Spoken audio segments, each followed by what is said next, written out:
Halo guys, Assalamualaikum warahmatullahi wabarakatuh. Selamat sore, kembali lagi bersama aku Ojak di channel yang penuh suka duka ini ya guys ya.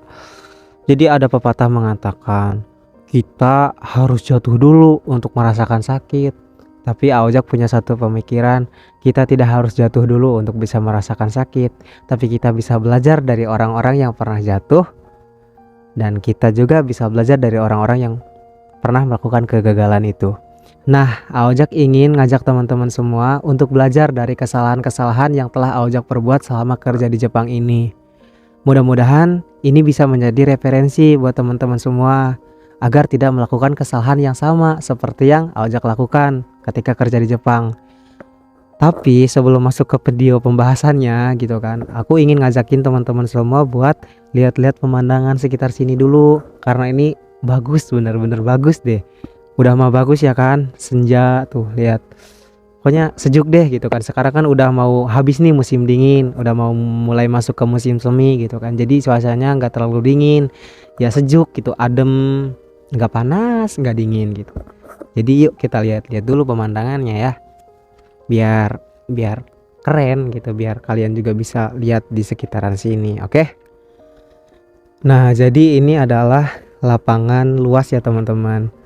Ini tuh tadinya tuh rumputnya tuh panjang-panjang, tapi nggak tahu ini bakal jadi project apa gitu kan. Kemarin tuh di sini tuh ada banyak alat berat gitu. Sekarang udah mulai bersih tuh. Nah, ini Aojak lagi ada di tepian sungai. Nah, inilah sungai yang ada di Jepang. Tuh, mataharinya di sana. Bagus ya, senja ya. Jernih banget ini airnya. Sungainya beneran bersih teh. Nah, waktu awal-awal kerja ke Jepang, datang ke Jepang ini, Aojak kan nemu nih sungai ya kayak gini, dan Aojak juga orangnya kan suka menyendiri, suka dengan ketenangan gitu kan. Jadi kalau pulang kerja suka mampir dulu ke sini. Pertama lihat mah, wah indah banget, kayak di mana gitu kan, kayak pokoknya cocok deh buat kayak apa ya namanya ya, introspeksi diri gitu kan, merefleksi diri. Di tempatnya tuh cocok banget gitu. Udah ya, kita lanjut ke pembahasan video. Nah, jadi selama kerja di Jepang ini aku banyak sekali melakukan kesalahan teman-teman. Karena yang pertama, aku datang ke Jepang ini tidak dengan kemampuan bahasa yang mumpuni lah istilahnya. Aku pikir bahasaku ini ketika datang ke Jepang ini paling 50% lah gitu kan, setengahnya. Karena belajarnya waktu itu di tahun 2019, 2020, nah 2021 itu ditunda karena corona. Aku sama sekali nggak belajar bahasa Jepang. Tiba-tiba di 2022 itu suruh berangkat ke Jepang dalam kurun waktu 1 bulan untuk persiapan. Nggak sempet lah ya gitu kan. Tapi 50% lah aku udah kuasai bahasa Jepang waktu itu. Jadi intinya datang ke Jepang ini dengan modal nekat lah, dengan modal udahlah gas terobos aja, yang penting sampai Jepang gitu kan. Nah, kesalahan yang pertama aku perbuat adalah bilang mengerti padahal nggak mengerti sama sekali. Jadi aku kerja sama Maria Masang, sama Mas Delpan, senpai aku satu. Nah, jadi awal-awal kan kita emang diajarin sama senpai awal-awal. Jadi orang Jepangnya tuh nyuruh ke senpai gitu kan, ini ajarin si ini gitu kan. Tapi lama kelamaan kan kalau senpainya kerja di bagian dia gitu kan, terus aku berdua tuh sama Maria Masang ya, tuh Maria Masang tuh ngasih perintah, Rojak ini ya, nanti ini suruh ini gitu kan, pakai bahasa Jepang. Nah, di situ tuh aku sebenarnya nggak ngerti dengan bahasa dia. Udah mah dia tuh bahasanya tuh campur-campur sama bahasa daerah sini gitu, sama bahasa daerah Miyazaki. Jadi aku tuh nggak ngerti apa ya gitu. Aku cuman hai mengerti, hai wakarimashita, hai wakarimashita. Nah itu, habis itu aku langsung nanya ke senpai kan, senpai tadi apa sih gitu kan, suruh apain sih itu, suruh ini gitu kata senpai ya. Untungnya ada senpai, jadi bisa nanya gitu kan. Oh gitu. Nah, kebiasaan kayak gitu. Jadi kan ketika udah kebiasa kayak gitu kan, Maria Masang udah nyangka aku, wah si Rojak berarti udah bisa bahasa Jepang nih. Aku ngasih tahu gini, dia langsung ngerti gitu kan. Padahal sebenarnya nggak ngerti gitu kan. Satu waktu Delpan senpai itu, senpai aku ya, dia ini libur, dapat cuti libur. Jadi aku kerja berdua sama Maria Masang waktu itu. Awal-awal belum tahu apa-apa ya kan, baru 2 minggu waktu itu kerja berdua, dikasih perintah tuh pakai bahasa Jepang. Ya karena udah tahu, mungkin Maruya Masang juga tahu, si Rojak ngerti, biasanya juga setiap hari ngerti gitu kan. Satu waktu dia ngasih perintah gini gini gini, ini nanti ini ya, ini ya. Aku aduh mau bilang hai wakarimashita juga, aku sampai sempet ragu ya. Hai wakarimashita gitu kan, mengerti gitu kan. Tapi aku nggak tahu. Terus aku diam aja ya, kayak ngapain ya, aku ngapain ya gitu kan. Terus kata Maruya Masang, kamu nggak ngerti ya gitu kan. Kalau nggak ngerti bilang gitu kan, jangan bilang ngerti tapi nggak ngerti. Iya nggak ngerti. Nah itu kesalahan yang aku perbuat pertama kali. Nah ini jangan kalian lakukan nih. Karena apa? Karena gengsi buat bertanya sebenarnya. Karena malu buat bertanya. Sebenarnya bukan malu buat bertanya juga ya. Ada hal yang satu sih, kayak dia udah ngejelasin panjang lebar. Orang Jepang udah ngejelasin panjang lebar. Aku tuh takut buat bilang, aduh maaf gak ngerti tadi apa ya. Malu kan ya, gak enak ya sama dia udah ngejelasin panjang lebar terus aku bilang gak ngerti gitu. Nah ini jangan kalian lakukan.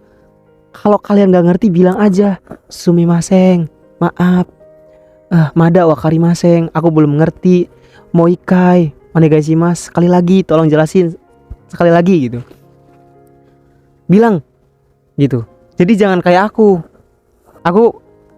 malu ya bilang nggak ngerti gitu kan, kayak ya udah hai wakarimashita padahal aku ngerti gitu kan. Itu jangan kalian lakukan, beneran.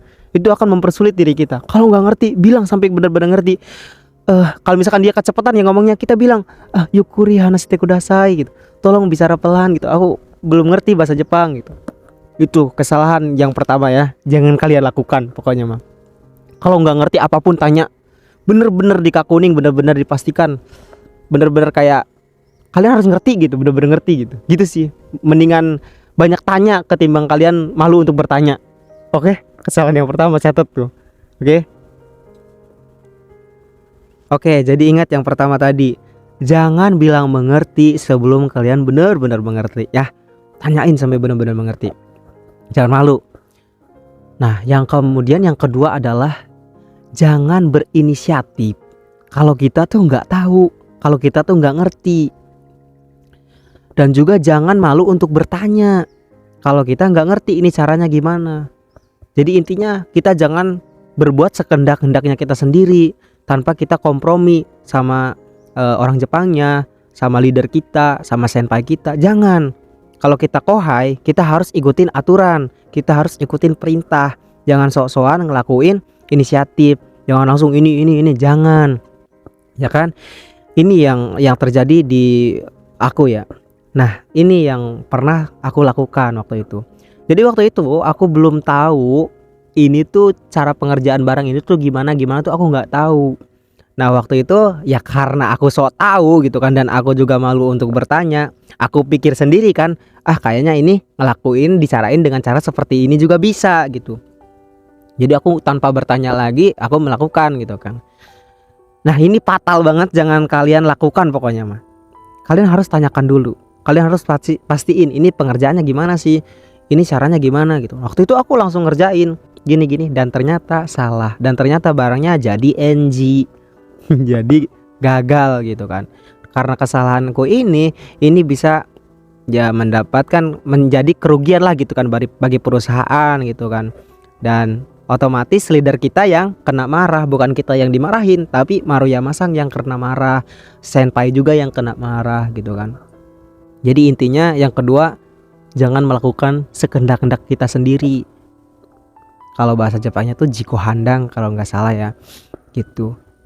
Jadi kalau kitanya emang udah tahu, udah alur, udah lama kerja di situ, udah tahu cara pengerjaannya gimana, ya kita harus berinisiatif. Tapi kalau kita baru datang, baru kerja, kita belum tahu cara pengerjaannya gimana, jangan berinisiatif. Kita tunggu perintah. Lebih baik kita nanyain, Sugiwa, do desu ka? Selanjutnya gimana ya? Selanjutnya aku harus ngapain? Selanjutnya gitu. Selalu tanyain kayak gitu. Sugiwa do desu ka? Selanjutnya gimana? Selalu ya. Jadi posisikan diri kita sebagai kohai, benar-benar sebagai kohai, sebagai junior yang nggak tahu apa-apa. Oke? Nah kemudian yang terakhir, ketika kita diberi perintah, ketika kita diberi amanah, tolonglah itu tuh benar-benar diperhatikan dan benar-benar disampaikan gitu kan. Dan ini juga terjadi kepadaku. Ini pernah dibahas di salah satu video aku. Jadi waktu itu Maruya Masang tuh bilang ke aku, "Jak, nanti tolong bilangin ke senpai jangan naik forklift karena nanti ada atasan datang ke sini. Karena kan nggak boleh ya gitu naik forklift." Aku diberi amanah itu, tapi aku nggak menyampaikannya karena aku lupa, banyak kerjaan, sibuk gitu kan, lupa. Nggak langsung menyampaikan ke orangnya gitu kan, tapi aku bilang nanti dulu gitu kan, ini selesain kerjaan dulu baru bilang gitu kan. Harusnya tuh langsung bilang. Jadi ketika kita diperintah, ketika kita diberi amanah, langsung kita lakukan biar nggak lupa. Nah waktu itu aku lupa. Nah, tiba-tiba senpai aku nggak tahu ya kan, karena nggak aku kasih tahu. Senpai aku naik forklift, ketemu sama atasan, langsung kan dimarahin. Yang dimarahin siapa? Akunya, bukan senpainya, karena aku yang diberi amanah gitu. Nah kalian juga harus seperti itu. Kalau bisa, kalau diperintah, diberi amanah langsung dilakukan biar nggak lupa. Dan juga kalau misalkan kita diberi instruksi suruh ini dan instruksinya itu banyak ya gitu kan.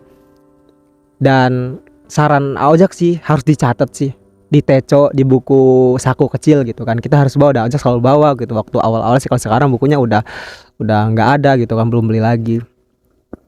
Jadi harus dicatat tuh di teco, misalkan instruksinya suruh ini Jak, nanti aku kan gitu kan suruh waktu itu kan, Jak nanti tolong ya ini barang nomornya yang ini yang ini gitu. Nanti habis ini kita ngerjain yang itu ini gitu. Nah karena aku orangnya pelupa gitu kan, jadi aku mengantisipasinya dengan mencatat. Kadang-kadang ya dicatat di tangan, di apa gitu kan, catat. Oh ini gitu biar nggak lupa gitu sih. Sebenarnya masih banyak kesalahan-kesalahan yang udah pernah aku lakukan selama kerja di Jepang ini. Tapi yang paling fatal, yang paling beresiko ya itu sih. Itu dulu.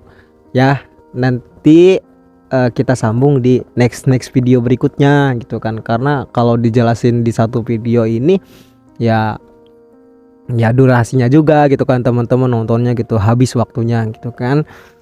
Jadi 3 itu doang untuk di video kali ini. 1, pokoknya jangan bilang mengerti sebelum benar-benar mengerti. Yang kedua adalah jangan melakukan sesuatu dengan kehendak sendiri tanpa berkompromi. Dan jangan malu untuk bertanya. Dan yang ketiga, kalau diberi amanah, kalau diberi perintah, langsung dilakukan. Oke, biar nggak lupa. Ya udahlah, videonya segitu aja ya. Ojak mau pulang, ini udah dingin banget. Makin sore kok makin dingin gitu kan. Lihat tuh senjanya udah hilang. Nih. Tuh ya, udah mau hilang. Ini Ojak di depan sini tuh. Tuh lihat tuh. Ayo teman-teman yang mau ke Jepang semangat ya belajarnya ya. Tuh suasananya adem kayak gini, suasana yang kalian inginkan kan tuh. Tapi di Jepang juga banyak sampah tuh, lihat tuh. Kalau di sini kadang suka ada yang mancing di sini, tapi Ojak nggak punya pancingan. Pengen mancing nanti ya. Ya udah ya, Ojak mau pulang dulu teman-teman.